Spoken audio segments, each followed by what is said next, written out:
Hello friends, कैसे हैं आप लोग। आज हम लोग पढ़ेंगे मास्टर डिग्री एमएसओ सोशियोलॉजी यानी समाजशास्त्र, जिसमें आज हम पढ़ेंगे एमएसओ 003 के खंड 1 में इकाई 1 विकास और प्रगति, आर्थिक और सामाजिक पक्ष, जिसमें आज हम आपके लिए लेकर आए हैं विकास के पूंजीवादी, समाजवादी और तीसरी दुनिया के मॉडल। तो वीडियो स्टार्ट करने से पहले जो भी फ्रेंड्स हमारे चैनल पे नए आए हैं, कृपया चैनल को सब्सक्राइब कर ले और बेल आइकन को प्रेस कर दे, ताकि जो भी लेटेस्ट वीडियो हमारे चैनल पे आए वो सबसे पहले आपको मिल सके। तो आइए ज्यादा टाइम को न किल करते हुए चलते हैं अपने टॉपिक पर।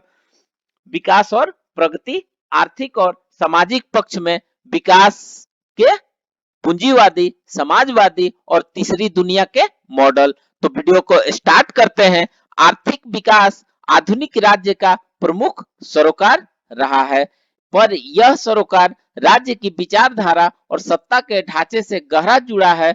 सत्ता का ढांचा राज्य और विचारधारा के स्वरूप, चूंकि विविध प्रकार के आर्थिक मॉडल विश्व युद्ध के बाद के काल में 1970 के दशक तक विकास संबंध वाद संवाद अपनिवेश खत्म होने की प्रक्रिया, संयुक्त राष्ट्र के आर्थिक पुनर्निर्माण की आवश्यकता और शीत युद्ध की छाया से तय हुआ। एक और पश्चिम और दक्षिण यूरोप और उत्तरी अमेरिका का औद्योगिक और राजनीतिक उदय हुआ, तो दूसरी ओर रूस और साम्यवादी राज्य विश्व पटल पर उभरे। लेकिन इन देशों के उदय के अलावा एक बड़ा धड़ा प्रगतिरूद्ध राष्ट्रों का भी रहा है। निम्न उत्पादकता, औद्योगिक पिछड़ापन और गरीबी जिनकी पहचान बनी। इस प्रकार पहली, दूसरी और तीसरी दुनिया के क्रम से पूंजीवादी, समाजवादी और तीसरी दुनिया के विकास मॉडलों का। पूंजीवादी मॉडल में संपत्ति और उत्पादन के साधनों का स्वामित्व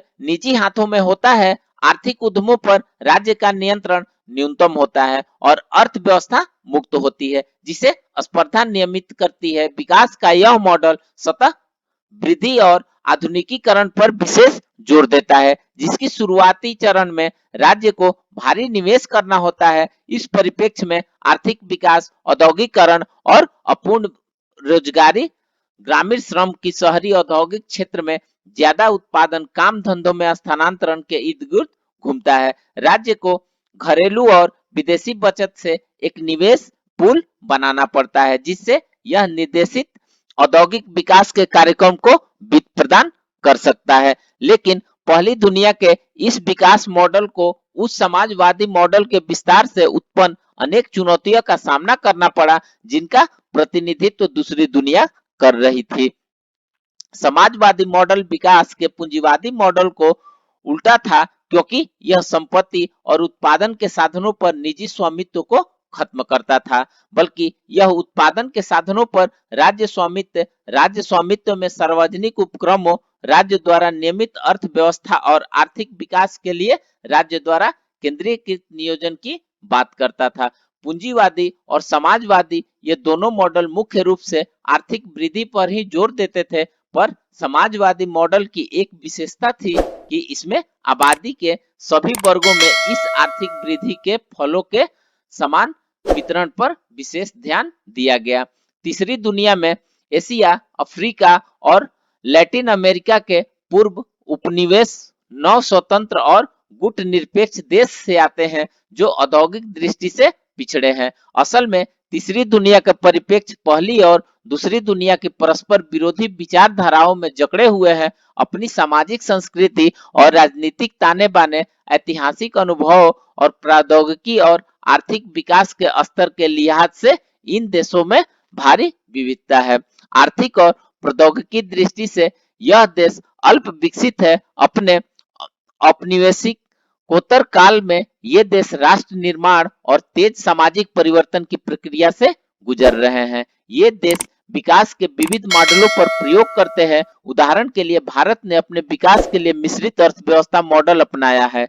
यह पूंजीवादी और समाजवादी मॉडल के बीच का रास्ता है। 1950 के दशक में एक महत्वपूर्ण बात यह हुई कि वृद्धि सिद्धांत प्रतिपादित सामाजिक, सांस्कृतिक, राजनीतिक परिप्रेक्ष्य में किया जाने लगा, यह विकास के आधुनिकीकरण परिप्रेक्ष्य के उदय के साथ हुआ। आधुनिकीकरण का सिद्धांत पूंजीवादी और समाजवादी सामाजिक और सामाजिक व्यवस्थाओं से जुड़ा था। तीसरी दुनिया में समाजों में ने भी आधुनिकीकरण का रास्ता अपनाया, जिसमें से कुछ को सफलता मिली तो कुछ को नहीं। ऐतिहासिक अनुभव और विशिष्ट सामाजिक सांस्कृतिक पृष्ठभूमि ने पूरी दुनिया में सिर्फ आधुनिकता के विविध प्रतिरूपों को ही जन्म नहीं दिया, बल्कि इसने राष्ट्रों के बीच असंतुलित और आर्थिक राजनीतिक संबंध को भी जन्म दिया।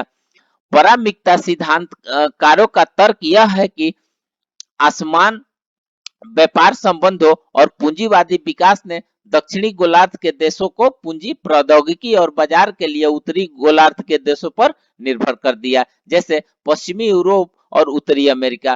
फ्रांक का मत है कि पूंजीवादी देशों के आर्थिक प्रभाव की जद में आने से विकासशील देश उन पर आश्रित हो गए। यह एक महत्वपूर्ण बात है। सन 1990 के यह एक महत्वपूर्ण बात है। सन 1980 के दशक से विकास के प्रमुख सिद्धांतों को लेकर गंभीर शंकाएं उठ रही है। साम्यवाद के धाराशाही हो जाने से विकास की वामपंथी रणनीतियों की विश्वसनीयता पूर्णतः नहीं तो आंशिक रूप से ही संदेह के घेरे में आ गई। पर वहीं जिन सिद्धांतों ने पश्चिमी पूंजीवादी मॉडल पर आधारित विकास का रास्ता अपनाने की पैरवी की थी, वे सभी लाभ नहीं दे पाए। जिनका वादा उन्होंने किया था, तीसरी दुनिया के देश विकसित देशों की संचित ऋण के तले दबे हुए हैं। पश्चिम ने विशेषकर विश्व बैंक और अंतर्राष्ट्रीय मुद्रा कोष के माध्यम से इन देशों पर ढांचागत समायोजन कार्यक्रम थोपे हैं। वे इससे मुक्त बाजार के प्रवीण चालान में वाले अवरोधों को दूर कर आर्थिक वृद्धि के लिए स्थितियां पैदा करना चाहते हैं। यहाँ ध्यान देने की बात है कि ढांचागत समायोजन कार्यक्रम ने समूची तीसरी दुनिया में आर्थिक वृद्धि को गति नहीं दी। इस प्रकार पृष्ठभूमि को ध्यान में रखते हुए विकास के सामाजिक और मानवीय आयामों के बारे में जाने। तो फ्रेंड्स, इस प्रकार से आज हमने विकास और प्रगति, आर्थिक और सामाजिक पक्ष में के पूंजीवादी, समाजवादी और तीसरी दुनिया के मॉडल के बारे में पढ़ा। तो मिलते हैं एक नए वीडियो के साथ में, तब तक से हमारे चैनल पे बने रहिए। धन्यवाद।